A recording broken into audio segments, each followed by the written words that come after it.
Shalom anak ibu, kita ketemu lagi di pembelajaran 3. Ibu harap semua semangat, sehat dan kuat. Sebelum kita memulai pelajaran kita, mari kita dengarkan pujian ini.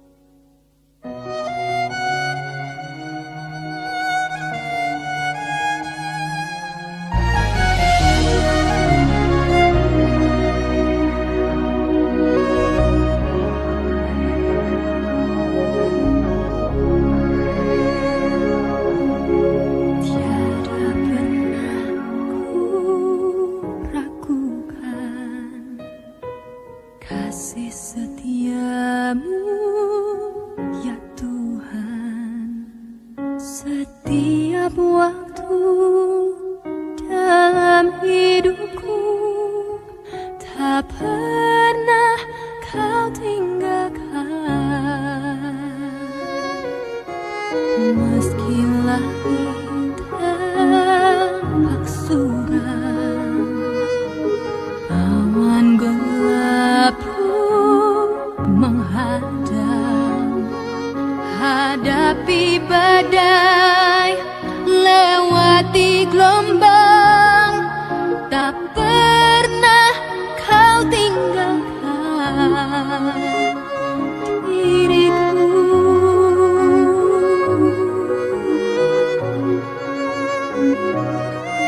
Walau seribu rebah di sisiku, kau tetaplah Allah penolongku. Walau 10.000 rebah di kananku, takkan ku goyah sebab Yesus sertaku.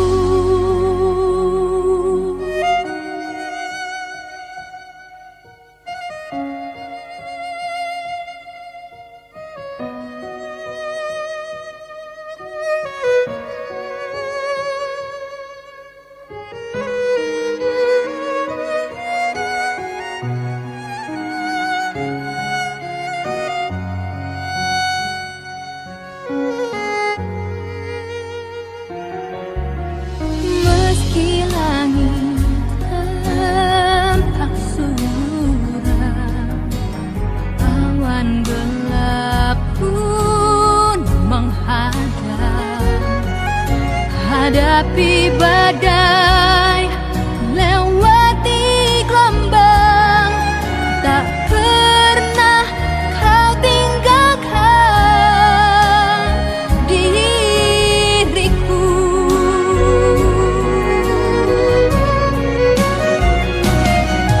Walau 1000 rebah di sisiku, kau tetaplah Allah penolongku.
Kita berdoa. Bapa di surga, kami mengucap syukur dan berterima kasih atas pimpinan-Mu dan berkat-Mu bagi kami di sepanjang malam. Pagi ini kami Tuhan penuh sukacita atas kasih-Mu kepada kami. Tuhan, semangatkan kami untuk belajar. Berikan hikmat, akal budi, kebijaksanaan bagi kami agar kami bisa menerima pelajaran ini. Tuhan berkati yayasan kami. Tuhan berkati kepala sekolah kami. Tuhan berkati semua yang bekerja di sekolah ini. Berkati orang tua kami Tuhan, di mana saja pun mereka bekerja.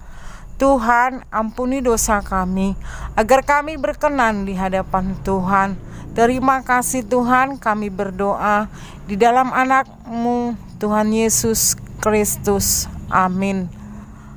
Anak-anak ibu, kita masuk ke materi pelajaran. Materi sebelumnya, Tuhan Yesus solider pada orang dengan kebutuhan khusus. Bab 10 halaman 127. Materi pelajaran pengembangan diriku untuk pelayanan bagi sesama. Bab 11 halaman 133. Pembacaan Alkitab diambil dari kitab Perjanjian Lama, Matius 22 ayat 37 sampai 40. Demikian bunyi firman Tuhan. Jawab Yesus kepadanya, "Kasihilah Tuhan Allahmu dan dengan segenap hatimu, dan dengan segenap jiwamu, dan dengan segenap akal budimu." Itulah hukum yang terutama dan yang pertama. Dan hukum yang kedua yang sama dengan itu ialah, kasihilah sesamamu manusia seperti dirimu sendiri. Pada kedua hukum inilah tergantung seluruh hukum Taurat dan kitab para nabi. Anak-anak ibu, tujuan pembelajaran siswa dapat memahami bahwa pengembangan diriku untuk pelayanan bagi sesama manusia dan Tuhan tetap memelihara hidupku. Ibu akan memberikan pretest atau pertanyaan. Tuliskan pembelajaran apa yang dapat diteladani mengenai pelayanan kepada sesama dari Nick Fujikik. Spiritualitas yang seperti apakah yang dimiliki Nick Fujikik? Yang PJJ, ibu berikan waktu 5 menit untuk menjawab. Setelah dijawab, kirim lewat Discord.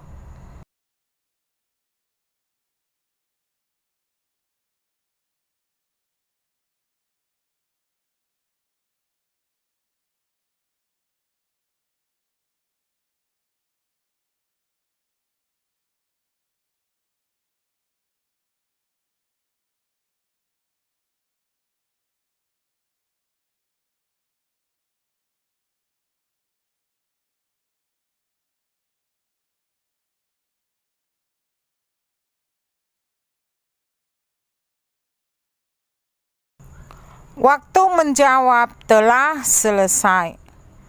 Ibu berikan waktu untuk membaca halaman 133 sampai 138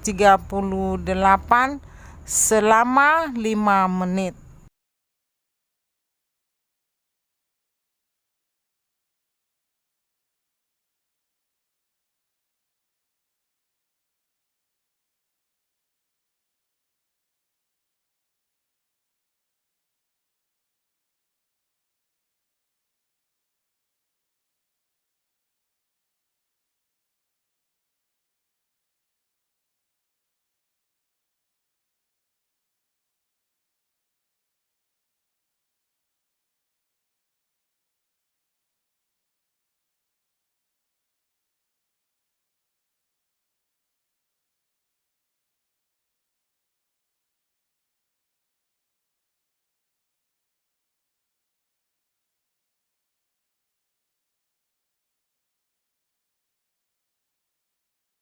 Waktu membaca telah selesai.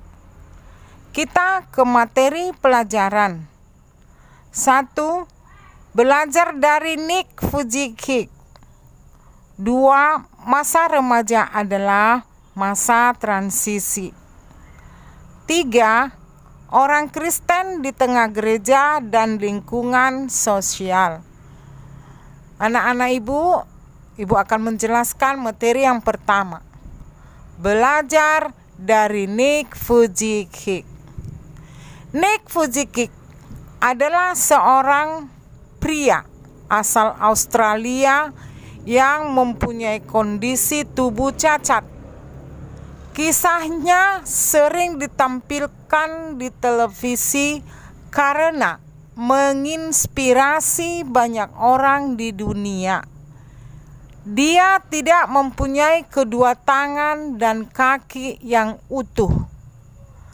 Dalam keterbatasan fisiknya, ia belajar untuk menemukan potensi dirinya, menerima dirinya, mengakui dan mensyukuri kasih Tuhan atas keberadaan dan keberlangsungan hidupnya, dan tidak pernah berhenti untuk belajar mengembangkan dirinya. Spiritual yang dimiliki Nick dapat memainkan alat musik, berenang, makan, minum, dan mengurus dirinya sendiri. Nick menjadi berkat bagi orang lain dan belajar dari keteladannya. Yang kedua, masa remaja adalah masa transisi. Masa transisi pada remaja menurut Wayne Rice ada 4. 1. Masa transisi. Masa remaja banyak mengalami perubahan secara fisik dan mengalami berbagai gejolak seperti tidak bernormal atau tidak normal.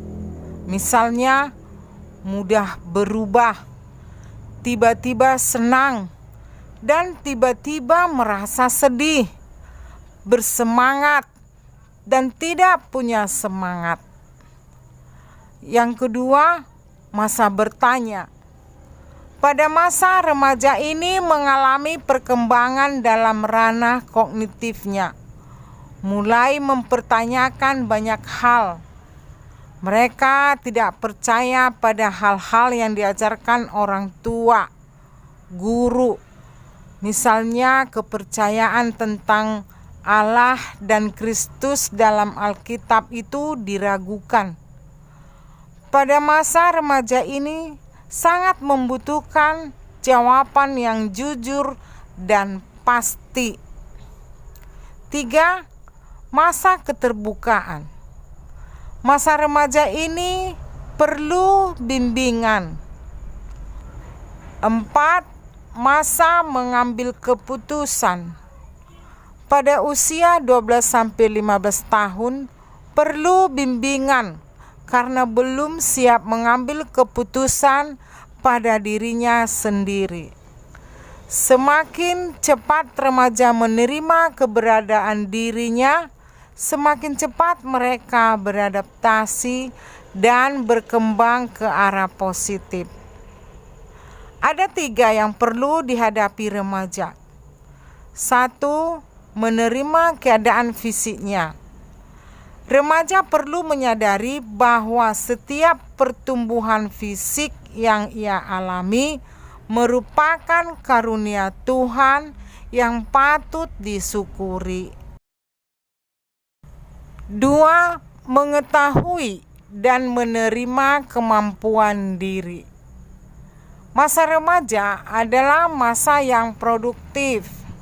Masa remaja masa yang tepat untuk belajar, mencari tahu kemampuan diri, menerimanya dan mengembangkannya bagi pelayanan kepada sesama. Yang ketiga, memantapkan kepribadian dengan nilai dan norma yang positif. Masa remaja adalah masa fase terpenting dalam pembentukan nilai-nilai pelayanan sosial. Pembentukan nilai dan norma itu di lingkungan keluarga terlebih dahulu, baru lingkungan masyarakat dan adat istiadat. Nilai-nilai norma yang positif dapat diterima remaja dari orang-orang yang terpenting seperti guru, pemimpin kelompok, pembina pramuka, dan orang tua.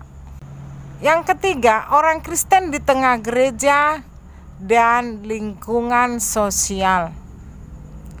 Gereja berada di tengah-tengah komunitas Kristen atau gereja.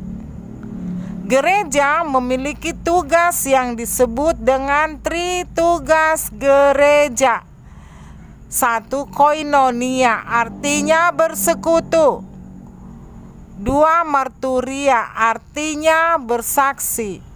3. Diakonia, artinya melayani. Ketiga tugas gereja ini adalah bentuk pelayanan yang sangat diperlukan gereja untuk mewujudkan kasih kepada sesama manusia, peduli kepada sesama manusia, sebagaimana Tuhan mengasihi manusia.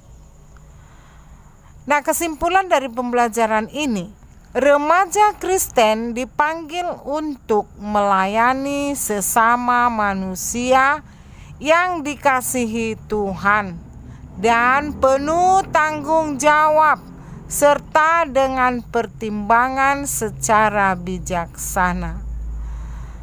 Ibu akan memberikan postes atau tugas. 1. Jelaskan apakah yang dapat kamu teladani dalam keterbatasan fisik Nik Fujike. 2. Tuliskan 3 tugas panggilan gereja. Sampai di sini pelajaran kita. Pelajaran minggu depan lanjutan bab 11 halaman 138 bagian D, E, F. Anak-anak ibu, ingat selalu pesan ibu. 5M, memakai masker, mencuci tangan, menjaga jarak, membatasi mobilitas, menjauhi keramaian. Kita berdoa. Bapa di surga, terima kasih atas pimpinanmu. Kami telah mengerti pelajaran ini agar kami selalu mengasihi sesama manusia, terlebih kepada Tuhan. Tuhan Yesus, terima kasih boleh kami praktekkan dalam kehidupan kami sehari-hari. Ampuni dosa kami Tuhan dan layakkan kami di hadapan-Mu. Di dalam nama Tuhan Yesus kami berdoa. Amin. Tuhan memberkati.